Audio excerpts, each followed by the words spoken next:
మన వారాహ్యమ్మకి నమస్కారం చేసుకుంటూ ఈ వీడియో స్టార్ట్ చేస్తున్నానండి. ఇక ఈరోజు వీడియోలో మనం చూడబోయేది ఏంటి అంటే, మనల్ని కోటీశ్వరులను చేసే పచ్చకర్పూరం గురించి ఈరోజు మీకు తెలియపరుస్తున్నానండి. పచ్చకర్పూరాన్ని ఇప్పుడు చెప్పబోయే విధంగా ఇలా ఉపయోగించినప్పుడు మనకు అద్భుతమైన ధనయోగం అనేది కలుగుతుంది. ఎందువల్లంటే పచ్చకర్పూరం అనేది లక్ష్మీదేవికి ఎంతో ఇష్టమైన ఒక వస్తువు.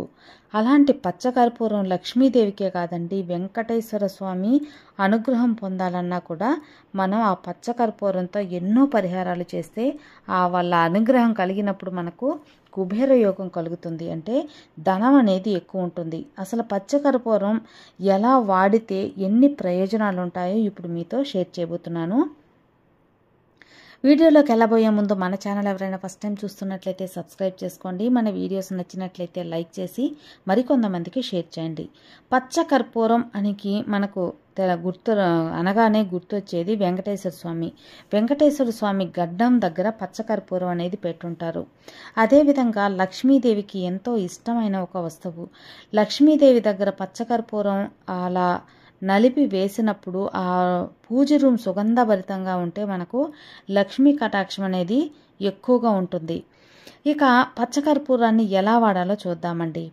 పచ్చకర్పూరాన్ని కుంకుమలో కలిపి నుదురికి పెట్టుకుంటే సాక్షాత్ వెంకటేశ్వర స్వామి అనుగ్రహం ఎప్పటికీ ఉంటుంది. కాబట్టి మనం కుంకుమలో పచ్చకర్పూరాన్ని నలిపివేసి ఆ కుంకుమని యూజ్ చేసుకోవచ్చు అన్నమాట.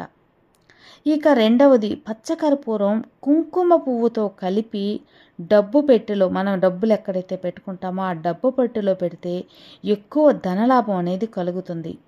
అలాగే వ్యాపారులు ప్రతిరోజు పచ్చకర్పూరాన్ని కుంకుమని నుదుటిని పెట్టుకుంటే ఆ రోజు వ్యాపారం బాగా జరిగి ధనం అనేది విపరీతంగా వస్తుంది.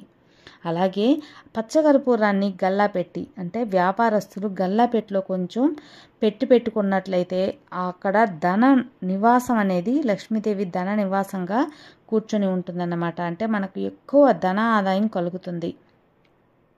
పచ్చకర్పూరాన్ని తీపి పదార్థాలకు కలిపి దేవునికి నైవేద్యంగా పెట్టి లేదా దానం చేస్తే ఇంటిలో శుభకార్యాలు త్వరగా జరుగుతాయి.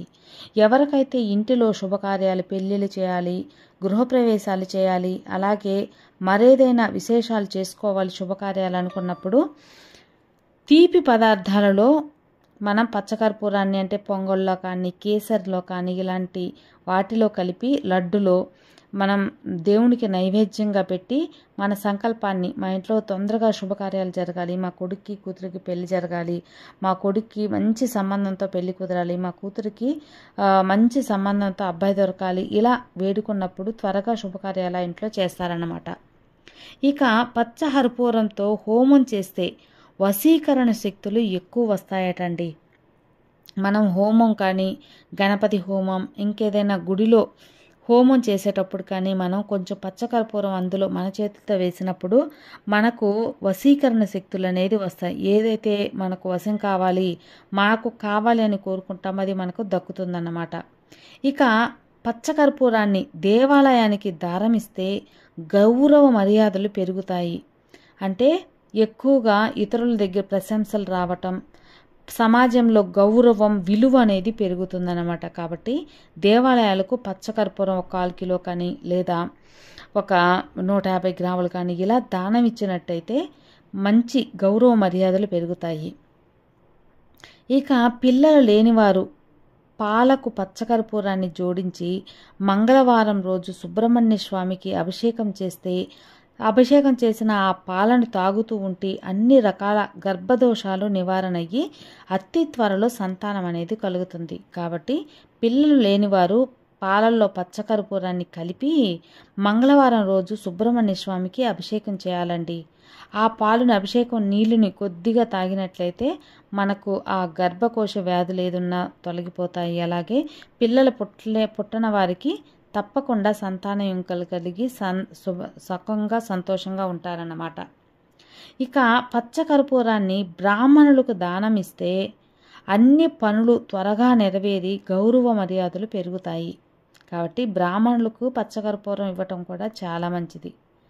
ఇలా ఎన్నో ఉపయోగాలున్న పచ్చకర్పూరాన్ని కుబేర ధూపంలో వెలిగించటం ఇంకా మంచిది. కుబేర యోగం కలగటానికి కుబేర దీపం అనేది అమ్ముతూ ఉంటారండి. ఆ కుబేర దీపంలో నూనె పోసి ఒత్తివేసి వెలిగించి ఆ వెలుగుతున్న దీపంలో కొంచెం పచ్చకర్పూరాన్ని నలిపివేసినప్పుడు ఎక్కువ ధనయోగం కలిగి కుబేర యోగం కలిగిందంటారు కదా, విపరీత ధనం అనేది కలుగుతుందన్నమాట.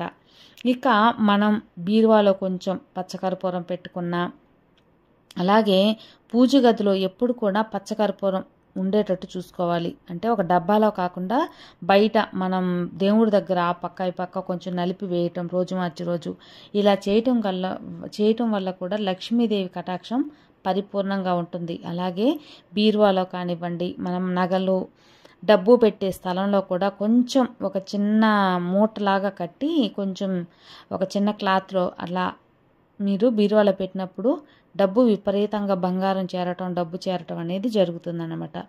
తప్పకుండా ఈ యొక్క పనులు అనేది పచ్చకర్పూరంతో ఇప్పుడు చెప్పిన విధంగా మీరు చేసుకోండి.